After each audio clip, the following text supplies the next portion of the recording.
Welcome friends. आज हम बात करेंगे एनसीईआरटी क्लास 10th से चैप्टर नंबर 13। नाम है उसका सरफेस एरिया एंड वॉल्यूम। इसकी एक्सरसाइज है 13.3। क्वेश्चन नंबर 2 आज हम बात करने वाले हैं क्वेश्चन नंबर 2 पर।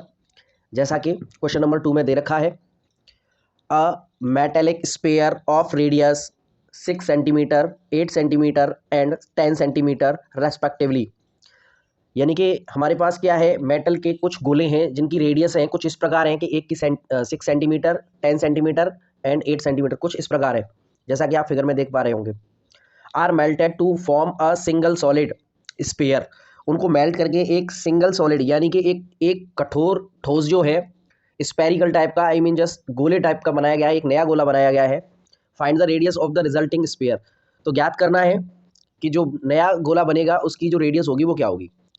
देखिए सर, क्वेश्चन जिस हिसाब से हमसे बात कर रहा है उसके अकॉर्डिंग देखिए सर, देखिए कि हमारे लिए दे रखा है तीन छोटे छोटे गोले हैं। एक की रेडियस 6 सेंटीमीटर, दूसरे की 8 और एक की है आपकी 10 सेंटीमीटर। इनको पिघलाकर मेल्ट करके एक नया गोला बनाया गया है, उसकी रेडियस फाइंड करनी है।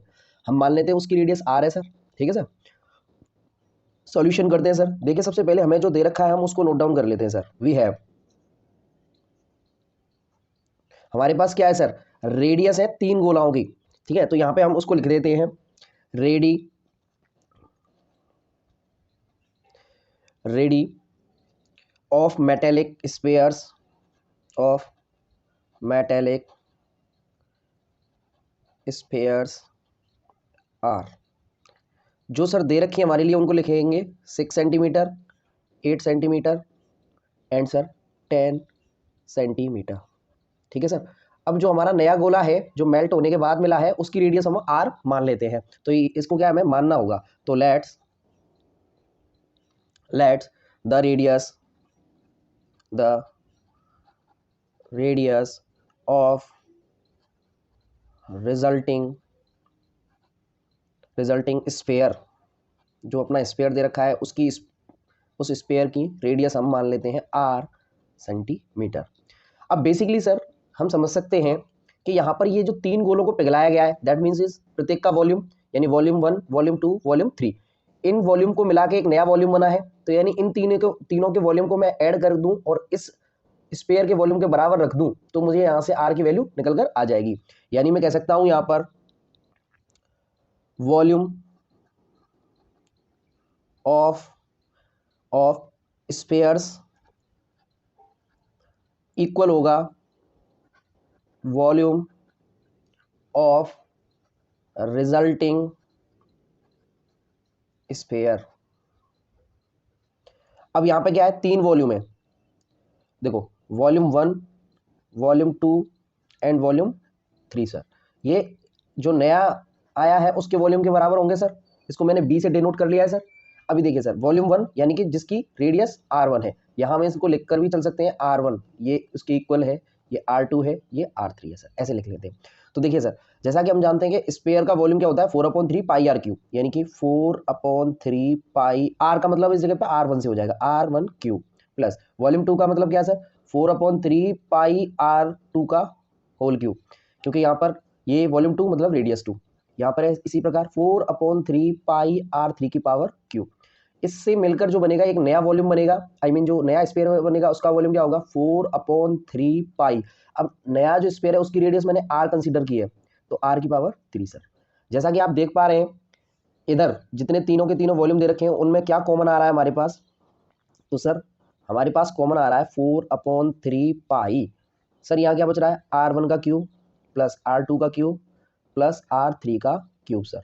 ये सर हमारे पास बच रहा है कॉमन लेने के बाद। यहाँ पर सर ये as it is 4/3 pi r cube.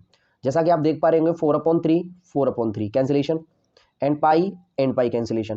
क्या बचा sir r1 cube plus r2 cube plus r3 cube equal जो न्यू r आएगी उसका क्यूब।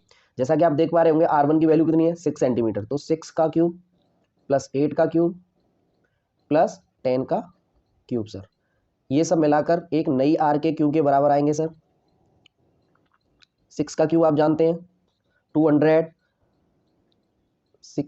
8 का क्यूब होता है आपका 512 10 का क्यूब होता है आपका 1000, ठीक है, ये एक नए आर के क्यूब के बराबर आएगा। अभी सर आप देख पा रहे होंगे इन तीनों को मैं ऐड करता हूँ, 216, 512 एंड 1000, तो ये मिलाकर आएगा 728, ठीक है सर। अभी सर ये किसके बराबर चल रहा है अपना, R3 के बराबर। इसका मतलब मैं कह सकता हूँ इसके फैक्टर में कुछ इस प्रकार कर लूँ कि R की वैल्यू निकल आए, तो मैं इसके फैक्टर इस प्रकार कर लूँगा सर, यानी कि मुझे निकालनी है यहाँ से R3 की वैल्यू। जब मैं 728 के 1728 यानी 1728 के जब फैक्टर करूँगा तो इसके फैक्टर आते हैं 12 इंटू 12 इंटू 12। यहाँ से मैं कह सकता हूँ सर कि जो आर की वैल्यू आएगी सर, वो आर की वैल्यू कितनी आएगी सर, 12 सेंटीमीटर। यही सर इसका आंसर है सर। यहीं से हमें पता लग गया सर जो नया हमको स्पेयर मिलेगा उसकी रेडियस क्या होगी सर, 12 सेंटीमीटर। यहाँ हम उसको हम लिख भी सकते हैं, hence the radius of resulting sphere equal कितनी आई सर, 12 सेंटीमीटर सर।